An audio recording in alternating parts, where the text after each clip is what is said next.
Nah, ini ada beberapa pertanyaan yang sebetulnya sama tentang orang yang pengen move on dari dosa.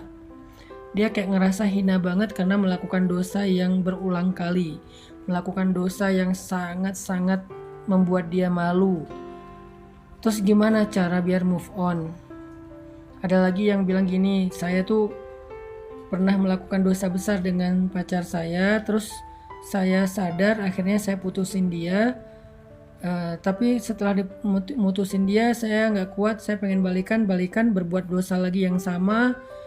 Terus sekarang saya mutusin dia lagi karena nyesel. Udah gitu dia kayak ngejar-ngejar saya dan minta pertanggungjawaban dari saya karena dia ngerasa udah saya rusak. Gimana dong Ustadz? Masya Allah ya, luar biasa. Teman-teman yang dirahmati Allah SWT, ini khusus buat teman-teman yang masih, alhamdulillah Allah selamatkan dari dosa-dosa besar ya. Itulah kenapa Allah mengatakan wala taqrabuz zina, jangan dekati zina. Apa maksud dari dekati zina? Pacaran. Udah banyak banget korbannya. Kenapa sih kalau orang bilang ngomongin pernikahan banyak yang sentimen, seolah-olah pernikahan itu aib banget, dosa banget, padahal pernikahan itu menutup pintu zina. Walaupun ada sih yang selingkuh, ada juga sih yang macam-macam, tapi maksudnya setidaknya dia sudah menutup banyak pintu-pintu zina. Giliran ngomongin pacaran, orang pada ngedukung, padahal korban dari pacaran itu udah banyak. Jadi nggak salah banget, Allah tuh maha tahu lah. Allah bilang la taqrabuz zina, bukan la tazni, tapi la taqrabuz zina. Bukan jangan berzina, tapi jangan dekati zina. Apa dekati zina tuh? Pacaran, hubungan yang tadi TTM, yang membuat rumah tangga kita rusak, rumah tangga orang lain rusak, dan seterusnya. Gimana tuh kalau kayak gitu? Apa kita mau kalau keluarga kita diperlakukan orang lain kayak gitu? Makanya jangan dekati zina. Jangan dekati dosa-dosa itu, jangan didekatin dosa-dosa besar itu. Kenapa?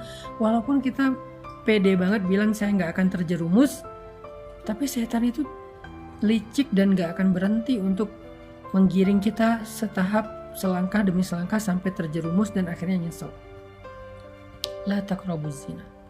Jadi buat teman-teman yang masih Allah jaga, jangan dekat-dekat. Kenapa? Kalau udah terlanjur melakukan itu, hidup kita tuh berantakan. Bener banget, yakin deh, hidup kita tuh berantakan. Kalau udah terlanjur berbuat dosa itu, hidup kita berantakan. Kalau kemudian kita menutupnya dengan menikah, rumah tangga kita berantakan. Terus gimana Ustadz? Gak ada yang lebih baik daripada orang yang meninggalkan dosa, lalu baru yang bertobat dari dosa. Ada dua tingkatan. Yang satu, meninggalkan dosa. Yang kedua, bertobat dari dosa. Mana di antara dua ini yang lebih baik? Yang pertama, yang meninggalkan dosa, yang gak mau berbuat dosa itu. Yang kedua baik, tapi yang pertama jauh lebih baik.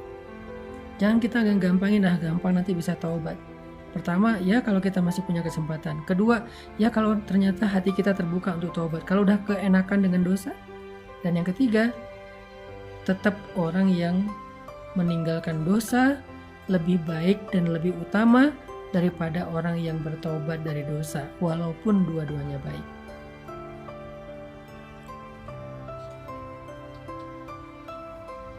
Walaupun dua-duanya baik. Terus gimana kalau kita udah terlanjur Ustadz? Buat yang udah terlanjur, Allah Subhanahu wa taala berfirman, "Qul ya ibadiyalladzina asrafu ala anfusihim." Katakanlah, wahai hamba-hambaku yang telah banyak dosa, melampaui batas, menzolimi diri sendiri. Allah memanggil orang-orang yang merasa banyak dosa. Qul ya ibadiyalladzina asrafu ala anfusihim. Wahai hamba-hambaku yang banyak dosa, kata Allah, yang berzina, yang datang ke dukun, yang syirik, yang durhaka sama orang tua, yang mencuri, yang membunuh, yang makan riba, yang banyak dosa, berbagai macam dosa yang gak kebayang. La taqnatu min rahmatillah. Jangan berputus asa dari rahmat Allah. Innallaha yaghfirudz dzunuba jami'a. Sesungguhnya Allah mengampuni semua dosa. Gak ada dosa yang gak diampuni sama Allah. Tapi saya pernah syirik, Ustadz. Allah mengampuni semua dosa, termasuk syirik. Syirik itu baru gak diampuni kalau dia mati dalam keadaan itu dan belum bertaubat. Kalau dia bertaubat, semua diampuni. Termasuk riba. Durhaka sama orang tua, termasuk durhaka sama orang tua. Berzina berkali-kali, ya. Kalau dia taubatnya sungguh-sungguh. Kalau dia mengulangi lagi, berarti belum diampuni dosanya. Kalau dia sungguh-sungguh, syaratnya taubatan nasuha itu dia benar-benar tinggalin tuh dosa. Dia berjuang meninggalin dosa itu, apakah dengan pergi dari sana, apakah dengan delkon, apakah dengan ganti nomor, apakah tutup sosial media, tutup semua akses informasi, agar gak berinteraksi lagi dengan orang yang membuat kita terjerumus kepada dosa. Tinggalkan segala masa lalu, fokus untuk memperbaiki diri di hadapan Allah. Kalau itu taubatnya, Allah bilang, Innallaha yaghfirudz dzunuba jami'a. Allah mengampuni dosa semua.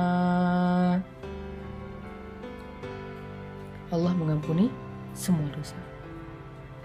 Dan Allah mengatakan di akhir ayat itu, Innahu wal ghafurur rahim.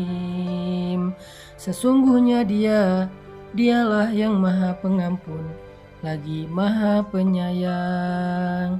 Dia maha pengampun dan dia maha penyayang.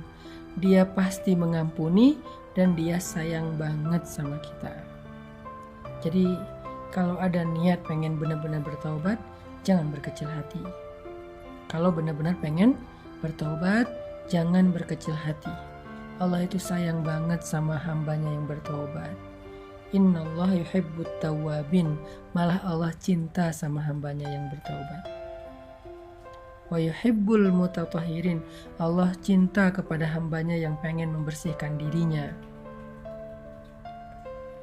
Dan untuk bisa meninggalkan dosa zina itu, baik sebelum dia menikah maupun setelah dia menikah, coba renungkan satu kisah Nabi ini. Ada seorang laki-laki berteriak di dalam Masjid Nabawi dengan mengatakan, "Wahai Rasulullah, izinkan saya berzina," kata dia. "Wahai Rasulullah, izinkan saya berzina," kata dia.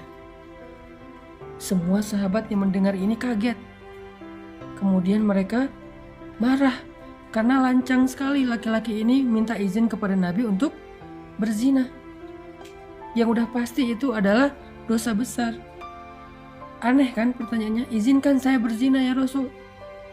Semua sahabat kaget, bahkan sebagian sahabat itu udah pengen mukul, udah pengen nonjok, udah ngeluarin pedang setengah sarung.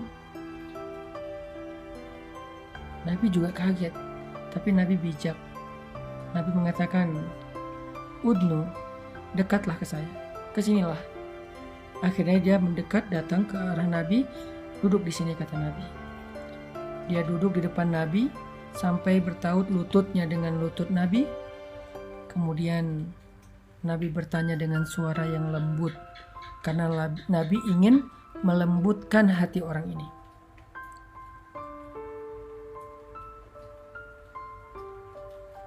Nabi ingin melembutkan hati orang ini, maka Nabi pun bersuara lembut. Gak bisa kita melembutkan hati orang dengan teriak. Gak bisa kita melembutkan hati orang dengan membentak. Kalau ingin melembutkan hati dia, lembutkan suara kita. Itu rumus sederhana. Semua kita belajar itu insya Allah ya, termasuk saya. Kalau kita pengen melembutkan hati keluarga, hati pasangan, hati anak, maka lembutkan suara kita.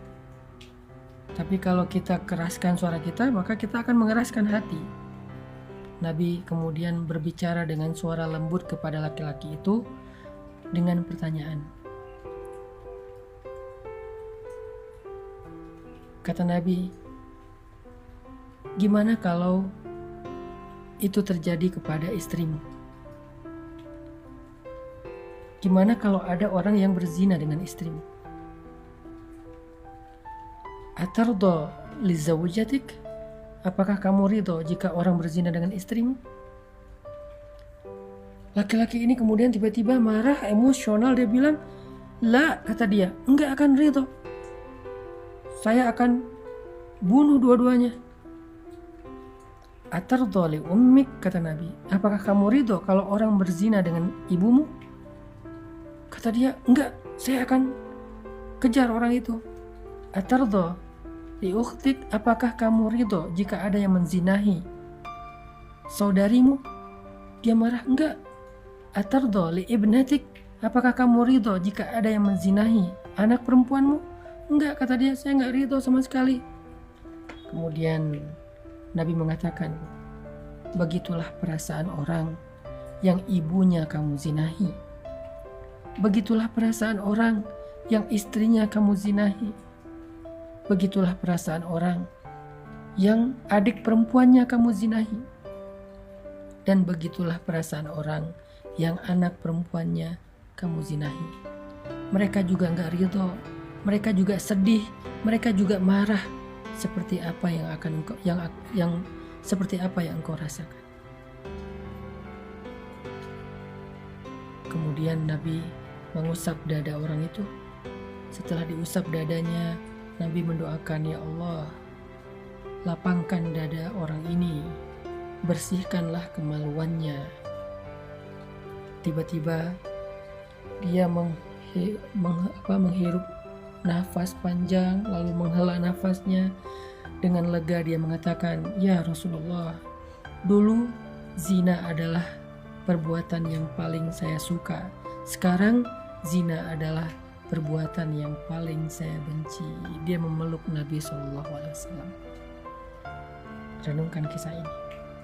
Buat laki-laki, buat perempuan yang mulai tergoda untuk punya hubungan diam-diam, hubungan yang gak halal, hubungan yang menjadi masalah, hubungan yang menyakiti siapapun di dalam kehidupannya, hubungan yang dosa, hubungan yang akan mengantarkannya kepada dosa-dosa besar, yang mulai tergoda nih, mau itu pacaran, selingkuh, TTM, teman tapi mesra dan segala macam istilahnya. Renungkan kisah ini. Bagaimana kalau Allah akan membalas kesalahan kita itu dengan hal yang sama terjadi kepada keluarga kita? Mau nggak? Karena kata para ulama, al jaza min jinsil amal, balasan itu dari amal yang sama, dengan jenis amal yang sama. Sehingga kalau kita berzina, maka Allah akan membalas, orang akan menzinahi orang yang kita cintai. Nauzubillah min dzalik. Bisa pasangan kita, bisa orang tua kita, bisa adik kita, bisa anak kita. Nauzubillah min dzalik. Kalau kita nggak bertobat segera, sebelum Allah menurunkan balasannya, taubat, tubu ilallah, segera taubat, minta maaf sama Allah. Jangan selingkuh kalau kita nggak pengen diselingkuhin. Jangan berzina kalau kita nggak pengen keluarga kita ada yang berzina. Jangan menipu kalau kita nggak pengen ditipu. Jangan menyakiti perasaan kalau kita nggak pengen disakiti perasaannya. Tubu ilallah. Ustaz, kalau kita chat sama laki-laki, apakah itu termasuk disebut zina? Tergantung isi chat, jam berapa chat, gimana kita ngomong, apa yang kita bicarakan. Kalau yang kita bicarakan hal yang terlalu privasi, personal, apalagi vulgar, zina. Zina teks, zina jari. Kalau yang kita bicarakan itu dengan suara yang dilembut-lembutkan, mesra, menggoda, mencari perhatian, itu termasuk bagian dari zina-zina kecil, walaupun kecil juga disebut zina. Nauzubillah min dzalik. Jadi udahlah, gak usah pakai emotikon yang berlebihan. Chat mah seperlunya aja. Yang dibicarakan juga hal yang penting. Jamnya juga jangan kemalaman, maksimal sampai jam 10 misalnya. Kecuali kita bersama dengan muhrim kita, gak sendiri. Apalagi sampai video call segala macam, janganlah, karena itu dosa. Dan nanti balasannya juga sama. Kita juga gak akan mau anak kita kayak gitu kan. Kita nggak mau kan saudara kita kayak gitu. Kita nggak mau kan apalagi pasangan kita kayak gitu. Renungkan nasihat Nabi tadi kepada laki-laki yang datang kepada beliau. Itu modal banget buat kita ninggalin dosa. Itu modal banget buat kita ninggalin dosa.